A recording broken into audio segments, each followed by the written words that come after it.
The 2020-21 Premier League season kicks off on Saturday, with Fulham hosting Arsenal. It represents great symbolism for the campaign ahead. Is anyone really ready to play football?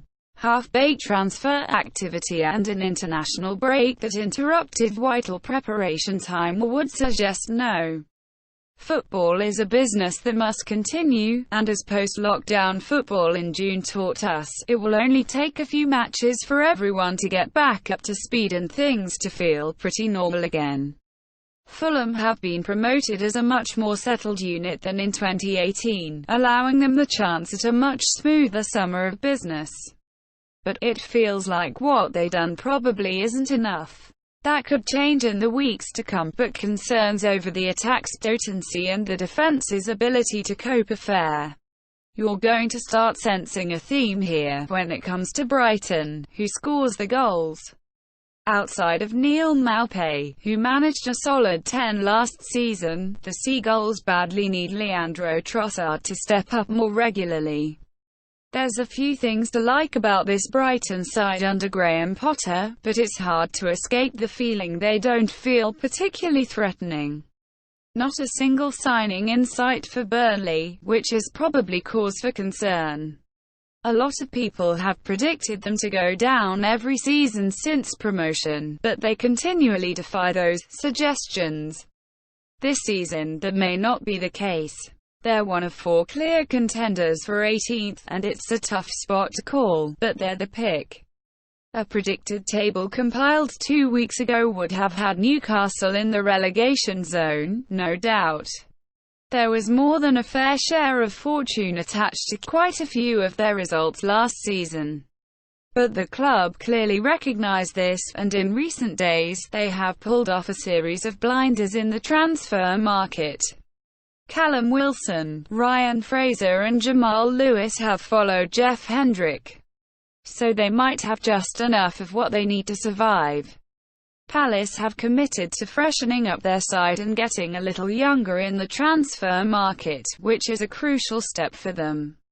It had felt a little like they were sleepwalking toward relegation in previous years, as will steal focus from opposing defences and keep them more honest toward Wilfried Zaha on the opposite side. That, plus Roy Hodgson's reliable coaching in the clutch, is what probably keeps them up. It's been a nervy summer for Villa as their pursuit of a striker hit dead-end after dead-end, but Ollie Watkins has finally signed, and he transforms their prospects in the final third. Add his speed and potency to the fact that this group of players continue to rise to every challenge set to them, and it feels silly to bet against them, particularly with Jack Grealish still around. If post-lockdown football is anything to go by, Southampton are a rising force that look set to hit the 2020-21 campaign running. Their behind-closed-doors points tally, 18, was bettered only by those of the 2 Manchester clubs as Ralph Hasenhüttl's ideas fully set in and his team swept opponents away one by one. But could they keep delivering week in, week out in this season too? It's not very likely. So, solid and safe 14th place is theirs. Arguably the most difficult team to place in the table, a West Ham are quite literally anyone's guess. On talent levels alone, they'll be more than fine.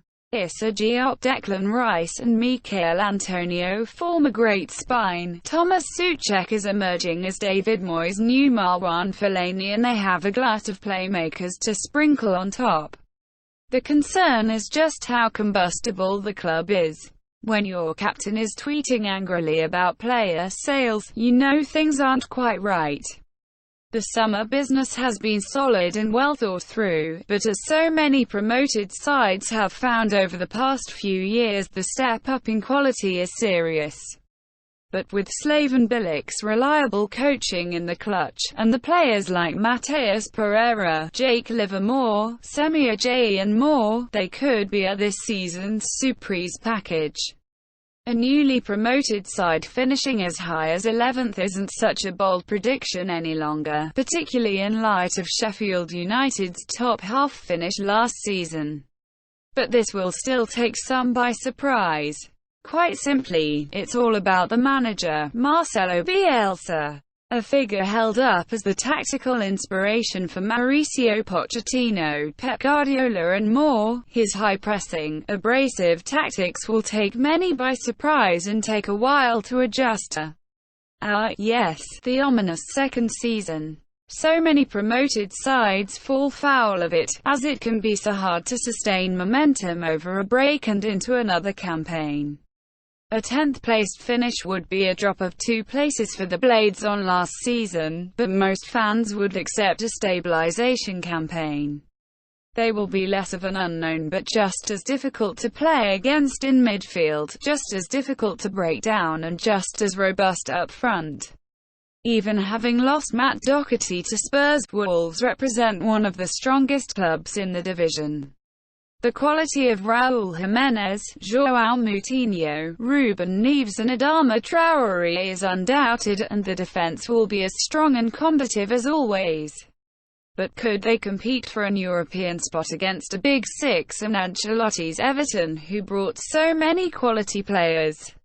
We don't think so. We shouldn't be talking about Leicester City here at 8th because their season prospects should be so much greater. Their post-lockdown slump saw them slip from 3rd to 5th.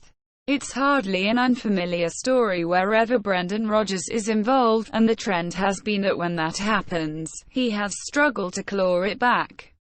With a crowded schedule because of their Europa League involvement and no Ricardo Pereira, injury, or Ben Chilwell, transferred, we're a little down on the Foxes this term. A 7th-placed finish probably wouldn't disappoint Everton, and the gap between where they are and where they want to be isn't too massive, to be honest. Signing Alan, Abdoulaye Doucouré and James Rodriguez represents transcendent business, but we're holding back a little bit on the Toffees because there's a lot to put in place before they take off. Talent-wise, Spurs are a top 5 outfit, no question.